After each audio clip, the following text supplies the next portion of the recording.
Hello and welcome back to Marineford TCG. My name is Joe. Drink of the day is another Tenzing Peach and Honey Melon.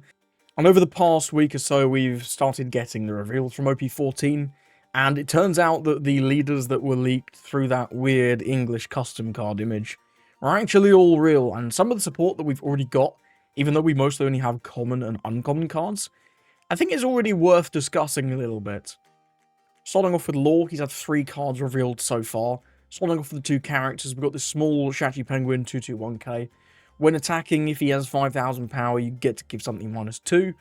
And then you've also got the Beppo with the same stat line. If he has 5,000 power or more when attacking, you get to give 2 rested dons to your leader or one of your characters. Now, both of these are obviously very, very nice recipients of Law's Activate main. You'll have a bigger power character and then give that character's power to the Shachi Penguin or the Beppo.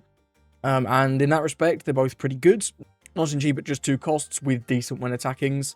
I think the Shachi Penguin is not that great. I'm not envisioning Law particularly as a deck that wants to battle for board. Although it must be said that combining this with the Law from PRBO2, the 6-cost Law, could actually be quite cool for giving a -4,000 power buff, which is interesting. The Beppo, I think, is generically a little bit better. Giving 2 Don, very reminiscent of the Luffy from set 1, the SR Luffy, in Supernovas. Which will be better of the Luffy and the Beppo? Well, the Beppo is more versatile because it can give the Don to something else, whereas the Luffy can only give it to itself. Luffy does have slightly higher stat line, has Supernovas as opposed to Heart Pirates, and does have an immunity to strike-based characters. So I'm not sure which of these will end up being better. They're very much a side grade. Comparing the Beppo with the set 1 Luffy. Will either of these actually see play in the deck? I'm not sure. These are just commons, but the fact that the commons actually have effects that you think, oh, you could play that, it is quite interesting because a lot of the time commons are just like absolute trash, so it's kind of cool. It is worth noting that these are very much going to be one and dones. After you attack with them, I mean, they literally have 2,000 power, right? A small breeze is going to blow them over and they're going to go down, so you've got to make sure that you're getting enough value out of these effects to warrant including them in your deck. And I do have some doubts that this is going to be enough value, especially if we get like a small searcher. It may well just be better off playing searchers, and maybe one of these might make the cut, a small amount, but we'll have to see. Law did also gain a new counter event, time for the counter attack. For 1 Don, if there's a character with 8,000 power or more, and that's not base power, that's just power. So if your opponent has Dons on their characters that push over that threshold, it will still work. Your leader or one of your characters gains 4,000 power for the battle. This is generally like a side grade on Rad Beam. I think for leaders like Law, and especially for Roger, I think in fact, this is an upgrade on Rad Beam because it's obviously live when you're above 2 life. However, for a deck like RU Ace, for example, I think Rad Beam is generally more reliable because Ace is at 2 life very, very quickly. So Rad Beam is typically online for much more of the game in RU Ace, and doesn't rely on there being a big character. Whereas for Roger, there's always going to be a big character, it's Roger. And for Law, I've got to imagine we're getting an 8,000 power Supernova or Heart Pirates type card at this point to act as a donor for Law's effect. And having one of those on the board will obviously make time for the counter attack a lot more consistent, and if we do get a searcher for either Supernovas or Heart, because it has both tags, this will be searchable off that, which is going to be better than Rad Beam, I think. Also has a trigger that lets you play a red character with 2,000 power from your hand, which is actually kind of relevant. But it will let you play out both this Beppo and the Shachi Penguin, and if we do get a classic 1-2 searcher, then it will also let you play your searcher, which could be quite cute playing that in your opponent's turn. And then you've got a nice little recipient for your Law's effect for the next turn, even if your opponent has been dealing with your small bodies. This trigger could come up, which is quite cool. Moving on to Mihawk, and Mihawk's had quite a few new cards, I can't lie. Starting off with 2 quite similar characters, both Kinemon and Kazuki Oden are 4-cost 5k / characters, which will mean you can cheat them out off of the 3-cost Mihawk from ST12, which is quite nice. Kinemon is a 1k that says on play set 3 of it on active, and then you cannot play characters to the field for the rest of the turn. So very cute combo. If you do play this off that Mihawk from ST12, you get all the Dons back.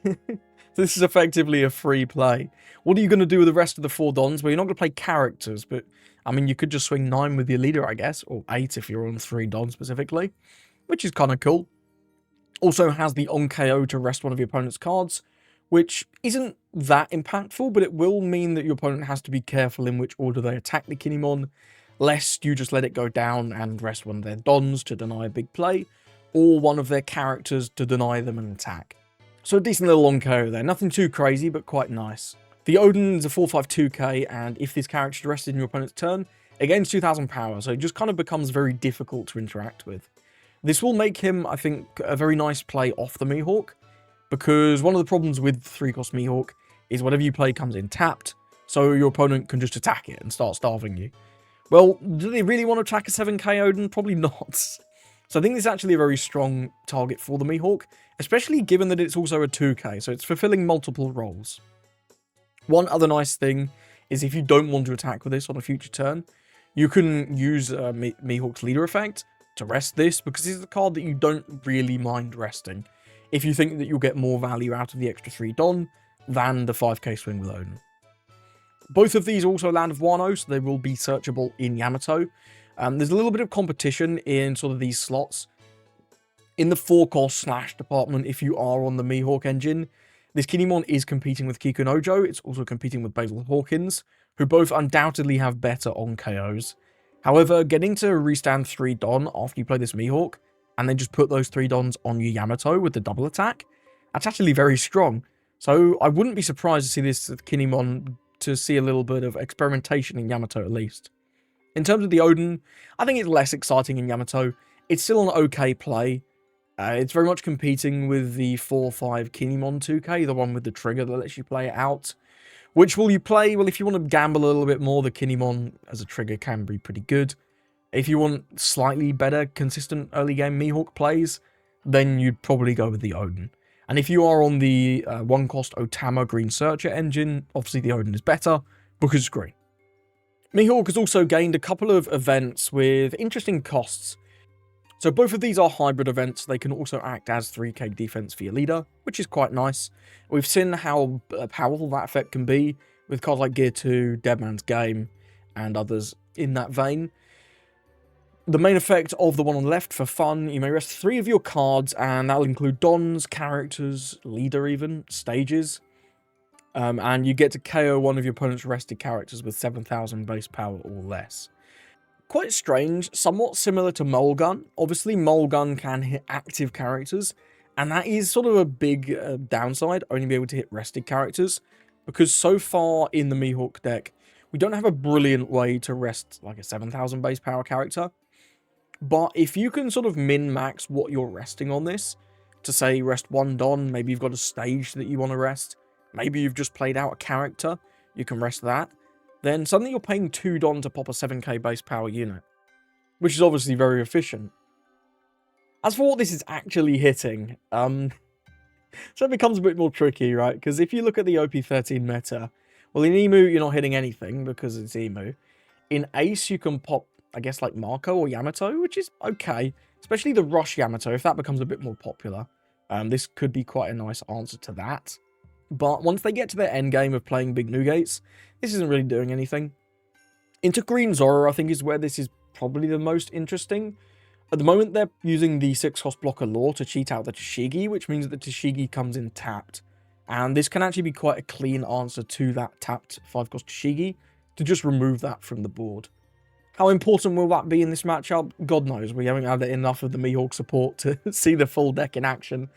But I could see this being an interesting option if the meta demands it. The other one, I never bothered to remember the faces of trash. Kind of rude here from Mihawk. But this is another 1 Don event. You can rest 2 of your cards, draw 1 card, then rest a 7,000 base power or less character. I think this one competes quite unfavorably with Dead Man's Game. Of course, you can pay for this by resting other things than Dons. So this can be like a 1 Don, draw 1, rest a 7k, which is very strong. But in the OP13 meta, when you're looking at something like Are You Ace, which is very much built around those big Nugate blockers, this isn't going to get even close to resting any of those. whereas Dead Man's Game will, and Dead Man's Game can also rest Dons, which is obviously very important when you're going for game. So I don't think this really competes at all with DMG, and the question becomes, can you sort of play it earlier on in the game to gain advantage? And you will have a bunch of spare Dons that you can't use to play characters in this deck, which you could maybe use to play this event, and this does go hand neutral because it draws one. But I'm not sure. I'm not super hyped by this card, but I think generally this effect isn't that strong for what is more than likely going to cost you at least 2 Don. But if we do get a stage for Mihawk, that will really reduce the costs on all these events, which would be quite interesting. I don't particularly have any hope for these outside of Mihawk. A deck like Zoro doesn't really have characters they would love to tap for these effects. They don't play a stage. They definitely don't want to tap their leader. So these rapidly just become pay the Don cost. And for their cost in Dons, 3 Don to draw 1 and rest to 7k, it's not incredible. It's not bad, but it's not incredible. And the final Mihawk card is the Human Drill, a 3/4 / Animals Muggy Kingdom 2k. And during your turn when this character is rested, you can rest a 4. So this obviously works very, very well with your leader effect. You can play this out for 3, rest it with your leader effect, rest a 4, and then you get those 3 Dons back immediately. So you've effectively got this effect for free. What 4s are we resting? Well, there's actually quite a few relevant ones. Walkery is a nice 4 that you can rest. Marco is a great 4 that you can rest. And the fact this fulfills a role as a 2k as well gives it a little bit more versatility. Also worth noting that this, when your character is rested effect, will actually proc when he attacks as well. So it's kind of like an Ezo on crack in exactly Mihawk. Outside of Mihawk, you don't have a reliable way really to rest this immediately. So I think this is likely just to be a Mihawk card. This wouldn't work, for example, with a leader like Lim, because the character is never rested. It enters play as rested, so you wouldn't get this effect in a deck like Lim, or if you were to play it, for example, off the 3-cost Mihawk. Couple of combos that probably won't come up, but could be interesting. You can be the Samurai. If you rest this with that, you get to rest a 4, which is kind of funky. And also, this can be summoned off the Chopper if you are playing the Chopper deck. I don't think this is going to be too impactful for that deck, but it is a nice little 2k, certainly better than the 2-cost Chopper from the film engine, and probably sort of a side grade on things like Hiking Bear, but not a bad little addition for Chopper there. The fact that he is an animal to be played off all of the different effects, and also to gain a Don from Chopper's leader effect, is quite good. Overall, how excited am I about these cards in Mihawk? I think they're alright. I think most of these, again, for uncommons and commons, these are pretty good cards. The only one that's a rare is the 4 Fun. And honestly, this is one of the ones I was least excited about. I think the Odin and the Kinemon are both very, very interesting, and I think the Human Drill is just likely to be a staple 2k in the Mihawk deck.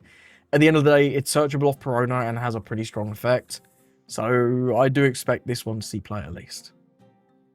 Moving on to Jinbe, and before these reveals, we had literally no idea what this deck was doing, because the existing Blue Fishman cards are all just complete garbage. Like, maybe the Namiel blocker is okay, but that's really coping. The other ones are all like shit Jinbes and shit Arlongs. But we did get this new Fisher Tiger with a really interesting effect. It's a 6/7/1k. On play, if your leader has the Fishman type, draw 3. Now, draw 3 is a ridiculous amount of draw. The 5-cost Yamato is brilliant in Ace, and that draws 2. That's also to give a rested Don, but draw 3 on an uncommon especially. It's kind of wild. However, at the end of your turn, you have to trash cards from your hand until you have 5 in your hand. And this is a static effect. This is not only on the turn that you play Fisher Tiger. So if on the next turn you draw a bunch of cards by some effect, then you will have to trash down to 5. But obviously, this is going to synergize with your leader effect. This Fisher Tiger is going to draw you 3, and then you get to sort of use probably 2 of those for your leader effect to give like 4 rested Dons, and then go back down to 5. In a way, this end of your turn effect should never actually proc. It's just sort of a means to stop this just being a draw 3, and sort of force you towards being more aggressive with this leader effect. We were sort of all wondering how you're going to use this leader effect without just having no cards in your hand. And I think this Fisher Tiger sort of answers that question. They're going to give you a ridiculous amount of draw in Jinbe, but you are going to have to trash down so that your hand is a reasonable size. In that way, it sort of feels a little bit like Kuzan, where you just end up with a bunch of cycle. But in Jinbe's case, you get a bunch of rested Don for free as a side effect, which seems pretty good. The other new character we got is Wadatsumi, 3/5. This guy's also a fishman, so both of these can be recipients of your leader effect, both the Fisher Tiger and the Wadatsumi. This character cannot attack, which is a bad start. However, when a card is trashed from your hand by an effect, this character's effect is negated during this turn. So basically, so long as you use your leader effect once in your turn, this Wadatsumi can attack. And he's just a 3/5 vanilla that's also a 2k. I think it's very likely to see play in the Jinbe deck, not least because it is a Fishman searchable 2k. I assume we're going to get a Fishman type searcher, because this deck seems very oriented around the Fishmen. So we're probably going to end up playing both of the Fishman 2ks that we get in the set. Also, this is a decent little backup play for this new event we've got. 2-cost Ocean Current Shoulder Throw. 2 Don, you can rest 3 of your Don cards, play a 3-cost Fishman from your hand, then you get to bounce a 6,000 base power character. And that is exactly 6,000 base power, not 6,000 or less, which is quite notable. This is still decent. It is a decent amount of things. 5-cost Yamato can be bounced. 4-cost Marco, another nice target for this.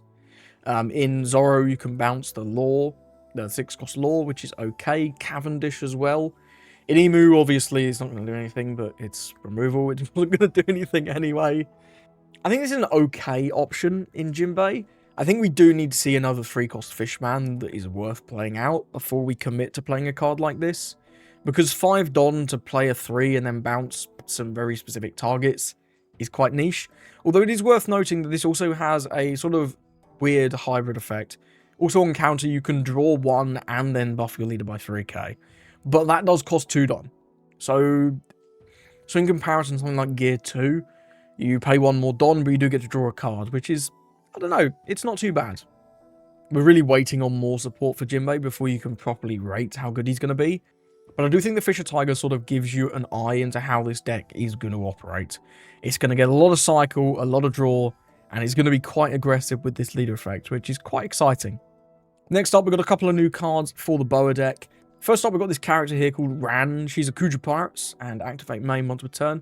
You get to give a rested Don to your Kuju Pirates type leader or character, which is fine.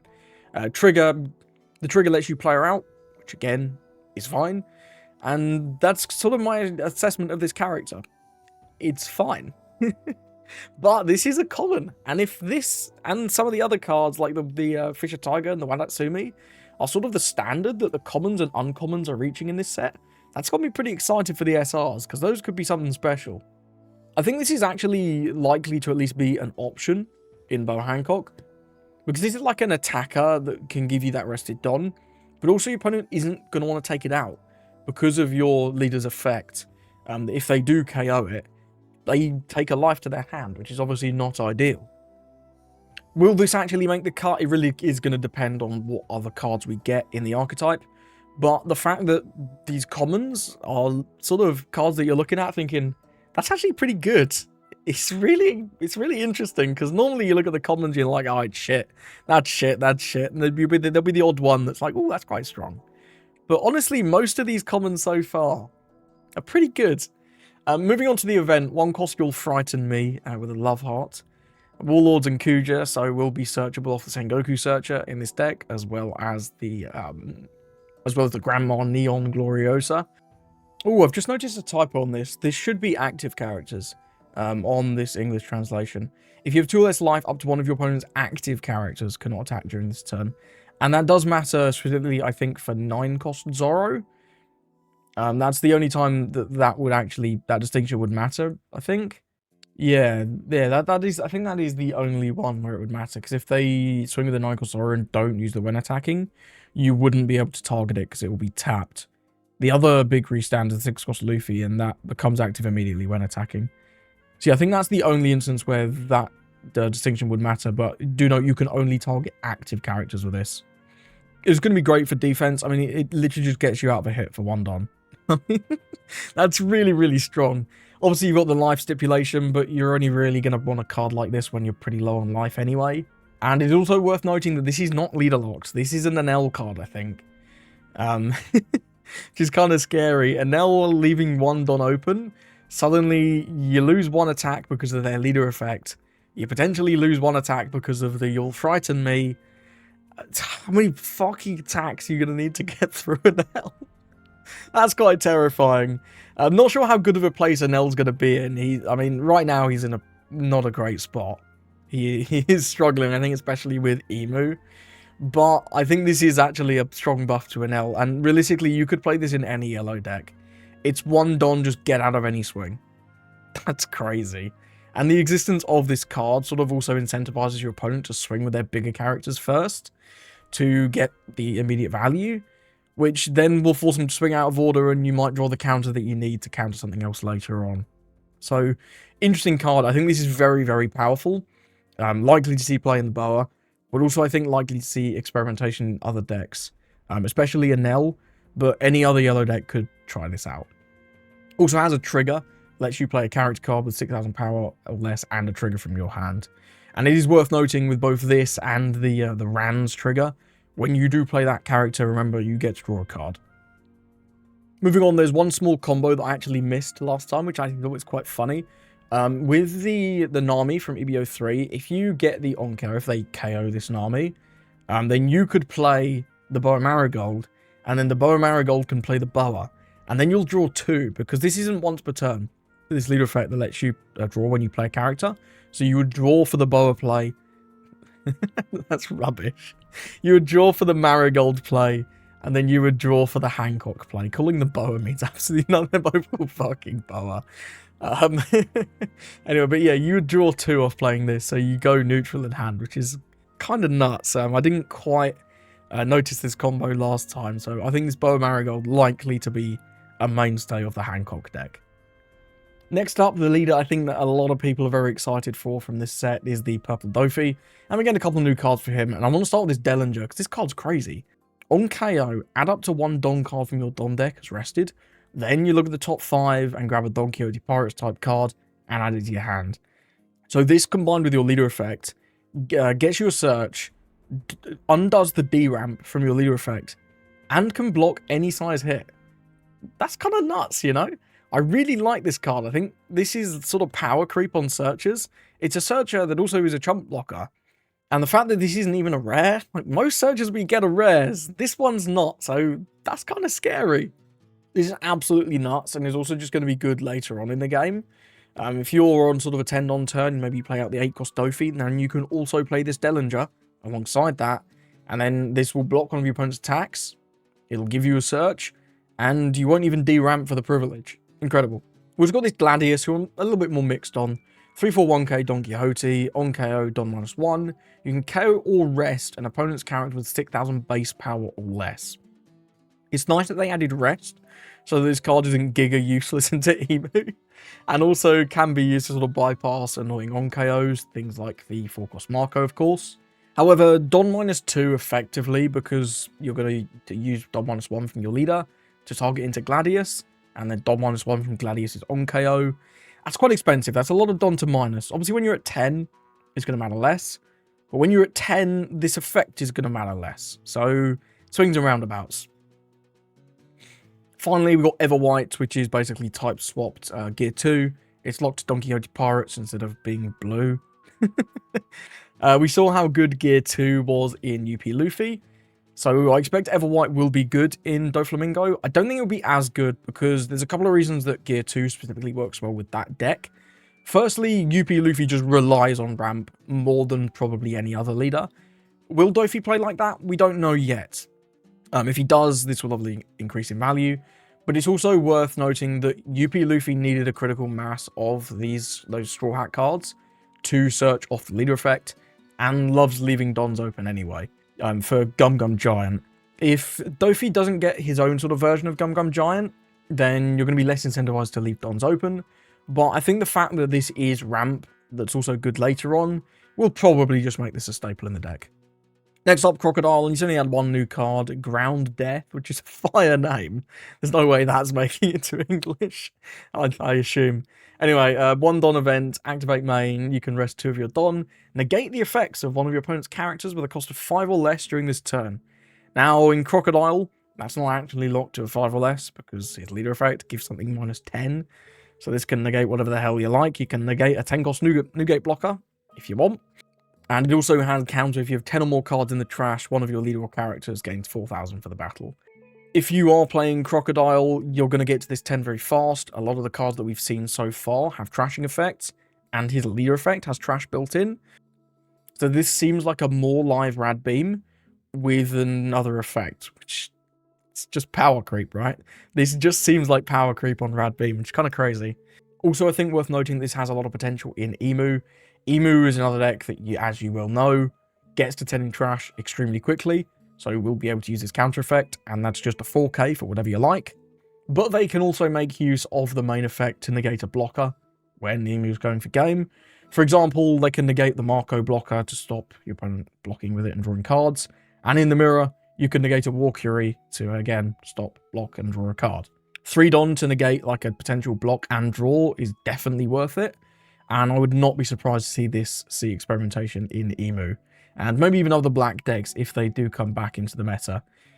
Maybe you could even play this in Teach, though he does have alternate options as well, right? He has like the Black Spiral and the Black Hole both being searchable. I don't know, maybe you could even play this in Teach. That's just a quick thought there.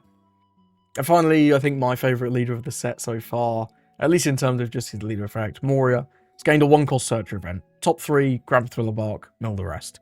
Nothing too flashy, probably will be staple in Black Killer Moria. The fact that it doesn't neg you like Sindri does is great. And the fact that it fills your trash for all of Moria's trash shenanigans, which he loves cards in his trash, is also pretty good. Nothing too much to say about this one until we get more cards for Moria. So that's it for today. Let me know, what do you think? Are there any combos that I missed with these cards? What do you think of the new leaders? I think specifically that Fisher Tiger gives me a lot more hope for Jinbe not just being like really bad. They were obviously going to give him something, right? I think some people were overblowing how sort of underwhelming that leader effect looked.